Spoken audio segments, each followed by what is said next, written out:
दोस्तों, social media influencer और YouTuber Kanika Sharma के वायरल वीडियो के बाद अब वड़ा पाव गर्ल चंद्रिका दीक्षित ने हेटर्स और ट्रोलर्स को तगड़ा जवाब दिया है। और इस पूरे मामले ने इंटरनेट पर एक ऐसी बहस छेड़ दी है जो अब सिर्फ एक वीडियो तक सीमित नहीं रही, बल्कि धर्म, पहचान, प्यार और पर्सनल चॉइस के बीच एक बड़ा टकराव बन चुकी है।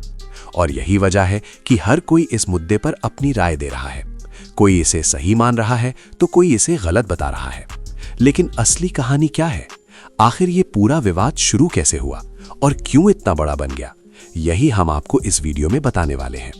दरअसल ये पूरा मामला शुरू होता है एक वायरल वीडियो से, जहां चंद्रिका दीक्षित एक दूसरी सोशल मीडिया इन्फ्लुएंसर को जवाब देती हुई नजर आती हैं। और उनका ये जवाब सिर्फ एक जवाब नहीं, बल्कि एक सीधा पलटवार था, जिसमें उन्होंने साफ शब्दों में ये कहने की कोशिश की कि किसी को ये अधिकार नहीं है कि वो दूसरे की पर्सनल लाइफ और उनके रिश्तों पर सवाल उठाए। और यहीं से शुरू होता है ये पूरा विवाद, जो देखते ही देखते सोशल मीडिया पर आग की तरह फैल जाता है। अब यहाँ सबसे पहले ये समझना जरूरी है कि आखिर इस कहानी के 3 मुख्य किरदार कौन हैं, क्योंकि बिना उन्हें समझे ये पूरा मामला अधूरा रह जाएगा। सबसे पहले बात करते हैं कनिका शर्मा की, जो एक जानी मानी सोशल मीडिया इन्फ्लुएंसर है और लंबे समय से अपने वीडियो के जरिए लोगों तक सामाजिक और पारिवारिक संदेश पहुंचाने का काम करती रही हैं। उनकी पहचान एक ऐसी क्रिएटर के रूप में रही है जो रिश्तों, परिवार और समाज से जुड़े मुद्दों पर खुलकर अपनी बात रखती हैं। और इसी वजह से उनकी एक बड़ी ऑडियंस भी है जो उन्हें फॉलो करती है और उनके विचारों को सुनती है। इसके बाद आती हैं चंद्रिका दीक्षित, जिन्हें लोग वड़ा पाव गर्ल के नाम से जानते हैं। सोशल मीडिया पर उनकी अपनी अलग पहचान है, उनका अंदाज अलग है, उनका बोलने का तरीका अलग है और वो अक्सर अपने बेबाक बयानों के लिए जानी जाती हैं। और यही बेबाकी इस बार भी देखने को मिली, जब उन्होंने इस पूरे विवाद में एंट्री ली और अपने तरीके से जवाब दिया। और तीसरी है रिद्धिमा शर्मा, जो खुद को एक धार्मिक और सामाजिक मुद्दों पर बोलने वाली इन्फ्लुएंसर के रूप में प्रस्तुत करती हैं।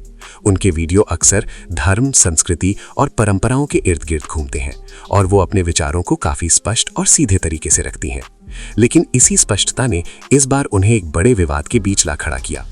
अब बात करते हैं उस वायरल वीडियो की जिसने इस पूरे मामले को जन्म दिया। शुरुआत में ये सिर्फ एक सामान्य वीडियो था जिसमें कुछ विचार रखे गए थे, लेकिन धीरे धीरे ये वीडियो लोगों के बीच चर्चा का विषय बन गया और फिर इस पर रिएक्शन आने शुरू हुए और यहीं से मामला गर्म होना शुरू हो गया। वीडियो में जो बातें कही गई थीं, उन्हें कुछ लोगों ने समर्थन दिया तो कुछ लोगों ने उसका विरोध किया। लेकिन असली मोड़ तब आया जब इस वीडियो को धर्म के नजरिए से देखा जाने लगा और यहाँ से ये मामला सिर्फ एक राय तक सीमित नहीं रहा, बल्कि ये धर्म बनाम व्यक्तिगत पसंद की बहस में बदल गया। दरअसल इस पूरे विवाद की जड़ में है कनिका शर्मा की शादी। कनिका ने हाल ही में साकिब सैफी के साथ शादी की और ये शादी खास इसलिए थी क्योंकि इसमें हिंदू और मुस्लिम दोनों धर्मों के रीति रिवाजों का पालन किया गया। दोनों परिवारों की मौजूदगी में ये शादी हुई और सब कुछ सहमति से हुआ। लेकिन सोशल मीडिया पर यह बात आते ही जैसे एक नया विवाद खड़ा हो गया। कुछ लोगों ने इसे प्यार की जीत बताया तो कुछ लोगों ने इसे अपनी परंपराओं के खिलाफ कदम कहा। यहीं से शुरू हुआ असली टकराव, क्योंकि लोगों ने इस शादी को सिर्फ एक रिश्ते के रूप में नहीं, बल्कि धर्म के नजरिए से देखना शुरू कर दिया और सवाल उठने लगे कि क्या इस तरह की शादियां सही हैं? क्या ये परंपराओं के खिलाफ हैं या फिर ये सिर्फ 2 लोगों का निजी फैसला है? और इन सवालों ने सोशल मीडिया को 2 हिस्सों में बांट दिया। एक तरफ वो लोग थे जो कनिका और साकिब के फैसले का समर्थन कर रहे थे और इसे व्यक्तिगत स्वतंत्रता का हिस्सा बता रहे थे। वहीं दूसरी तरफ वो लोग थे जो इसे गलत मान रहे थे और इसका विरोध कर रहे थे। इसी बीच इस पूरे मामले में चंद्रिका दीक्षित की एंट्री होती है। चंद्रिका, जो पहले से ही अपने बेबाक अंदाज के लिए जानी जाती हैं, उन्होंने कनिका का खुलकर समर्थन किया। उन्होंने एक वीडियो बनाकर ये कहा कि प्यार किसी धर्म का मोहताज नहीं होता और अगर 2 लोग अपनी मर्जी से एक साथ रहना चाहते हैं तो उसमें किसी तीसरे को दखल देने का हक नहीं है। और ये बात उन्होंने सीधे और साफ तरीके से रखी। लेकिन यहाँ एक और ट्विस्ट आता है, क्योंकि चंद्रिका खुद भी सैफी नाम के एक शख्स को डेट कर रही है और यही बात इस पूरे मामले को और ज्यादा चर्चित बना देती है, क्योंकि अब लोग सिर्फ कनिका की शादी की बात नहीं कर रहे थे, बल्कि चंद्रिका के रिश्ते को भी उसी नजरिए से देखने लगे और उन्हें भी ट्रोल किया जाने लगा। अब जैसे ही चंद्रिका ने कनिका का समर्थन किया और अपने विचार रखे, उसी समय रिद्धिमा शर्मा का रिएक्शन सामने आता है। रिद्धिमा ने इस पूरे मामले पर अपनी राय रखी और कुछ ऐसे बयान दिए जिनसे विवाद और बढ़ गया। उन्होंने अप्रत्यक्ष रूप से सवाल उठाए, उन्होंने कुछ टिप्पणियां की और इस पूरे मामले को एक अलग दिशा में ले जाने की कोशिश की। हालांकि उन्होंने जो कहा वो उनके नजरिए से सही हो सकता था, लेकिन सोशल मीडिया पर इसे अलग अलग तरीके से लिया गया। इसके बाद जो हुआ वो शायद इस पूरे विवाद का सबसे अहम हिस्सा है, क्योंकि अब ये सिर्फ 3 लोगों के बीच का मामला नहीं रहा, बल्कि ये एक बड़ी सोशल मीडिया बहस बन गया। लोग 2 धड़ों में बंट गए। एक तरफ वो लोग थे जो इसे प्यार और व्यक्तिगत अधिकार का मामला मान रहे थे और कह रहे थे कि किसी को भी अपनी जिंदगी के फैसले लेने का पूरा हक है। वहीं दूसरी तरफ वो लोग थे जो इसे धर्म और परंपरा से जोड़कर देख रहे थे और इसे गलत बता रहे थे। कमेंट सेक्शन में बहस शुरू हो गई, वीडियो पर वीडियो बनने लगे, रिएक्शन आने लगे और हर कोई अपनी अपनी बात रखने लगा। लेकिन इसी बीच एक लाइन धीरे धीरे धुंधली होने लगी और वो थी राय और व्यक्तिगत हमले के बीच की लाइन, क्योंकि जहां पहले लोग सिर्फ अपने विचार रख रहे थे, वहीं अब बात आगे बढ़कर निजी जिंदगी पर टिप्पणी करने तक पहुंच गई। परिवारों को इसमें घसीटा जाने लगा और आरोप प्रत्यारोप का सिलसिला शुरू हो गया। अब जैसे ही ये विवाद अपने चरम पर पहुंचा, उसी समय चंद्रिका दीक्षित का एक और वीडियो सामने आता है, जिसमें वो इस पूरे मामले पर सीधे और साफ तरीके से अपनी बात रखती नजर आती हैं और उनका अंदाज पहले से भी ज्यादा स्पष्ट और मजबूत दिखाई देता है। वो ये कहती हुई नजर आती हैं कि किसी को ये अधिकार नहीं है कि वो दूसरे के रिश्तों को धर्म के चश्मे से देखें और फिर उसके आधार पर निर्णय सुनाएं।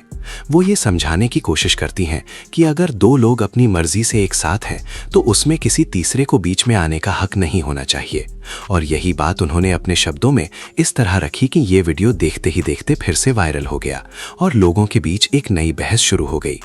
इसी के साथ कनिका शर्मा का भी जवाब सामने आता है, लेकिन उनका अंदाज थोड़ा अलग था। जहां चंद्रिका ने सीधा और तेज जवाब दिया, वहीं कनिका का जवाब ज्यादा भावनात्मक था। वो इस पूरे मामले को सिर्फ एक विवाद के रूप में नहीं, बल्कि अपनी जिंदगी से जुड़ा एक ऐसा अनुभव बताती हैं जिसने उन्हें अंदर तक प्रभावित किया है। वो ये जताने की कोशिश करती हैं कि उन्होंने जो भी फैसला लिया वो उनकी अपनी जिंदगी का फैसला था, उसमें किसी का दबाव नहीं था और ना ही किसी को नुकसान पहुंचाने की कोई मंशा थी। लेकिन जिस तरह से उन्हें और उनके परिवार को निशाना बनाया गया, उससे वो आहत हुई हैं और उन्होंने ये भी कहा कि असहमति होना अलग बात है, लेकिन किसी की इज्जत पर हमला करना बिल्कुल अलग चीज है। अब यहाँ से मामला और ज्यादा संवेदनशील हो जाता है, क्योंकि इस पूरे विवाद में कुछ ऐसे बयान भी सामने आते हैं जिन्हें लेकर लोगों के बीच और ज्यादा नाराजगी देखने को मिलती है। खासकर जब बात धर्म और समुदाय से जुड़ी हो तो लोग उसे बहुत जल्दी व्यक्तिगत रूप से लेने लगते हैं और इसी दौरान कुछ ऐसे शब्द और टिप्पणियां सामने आती हैं जिन्हें लेकर ये कहा जाने लगता है कि क्या ये सिर्फ अपनी बात रखने का तरीका है या फिर ये किसी समुदाय को आहत करने वाली बातें हैं। और यही वो बिंदु था जहां से ये विवाद और ज्यादा भड़क गया। कई लोगों ने ये कहना शुरू किया कि इस पूरे मामले में धर्म को अनावश्यक रूप से घसीटा जा रहा है, जबकि कुछ लोग ये मानते हैं कि जब कोई सार्वजनिक रूप से अपने रिश्ते को इस तरह प्रस्तुत करता है तो उस पर चर्चा होना स्वाभाविक है। और यही 2 विचार इस पूरे विवाद को लगातार आगे बढ़ाते रहते हैं। एक तरफ वे लोग हैं जो इसे व्यक्तिगत स्वतंत्रता का मुद्दा मानते हैं और कहते हैं कि हर व्यक्ति को अपनी जिंदगी के फैसले लेने का पूरा अधिकार है। वहीं दूसरी तरफ वे लोग हैं जो इसे सामाजिक और धार्मिक दृष्टिकोण से देखते हैं और मानते हैं कि कुछ सीमाएं होनी चाहिए। लेकिन इन सब के बीच जो सबसे ज्यादा चिंता की बात सामने आती है वो है ट्रोलिंग की सीमा का लगातार टूटना। क्योंकि जहां पहले लोग सिर्फ अपने विचार रख रहे थे, वहीं अब बात आगे बढ़कर व्यक्तिगत हमलों तक पहुंच गई। लोग एक दूसरे को निशाना बनाने लगे, नाम लेकर टिप्पणी करने लगे और यहां तक कि परिवार के सदस्यों को भी इस विवाद में घसीटा जाने लगा। और यही वो स्थिति है जहां एक सामान्य बहस धीरे धीरे एक विषैली बहस में बदल जाती है। लेकिन यहां एक और महत्वपूर्ण बात सामने आती है और वो है प्यार और पहचान के बीच का संतुलन। क्योंकि जब कोई व्यक्ति अपने दिल की सुनता है तो कई बार वो समाज की अपेक्षाओं से अलग रास्ता चुन लेता है और यही वो जगह है जहां से संघर्ष शुरू होता है। क्योंकि समाज हमेशा एक तय ढांचे में चीजों को देखना चाहता है, जबकि व्यक्तिगत जीवन अक्सर उन ढांचों से बाहर होता है और इस अंतर को समझना हर किसी के लिए आसान नहीं होता।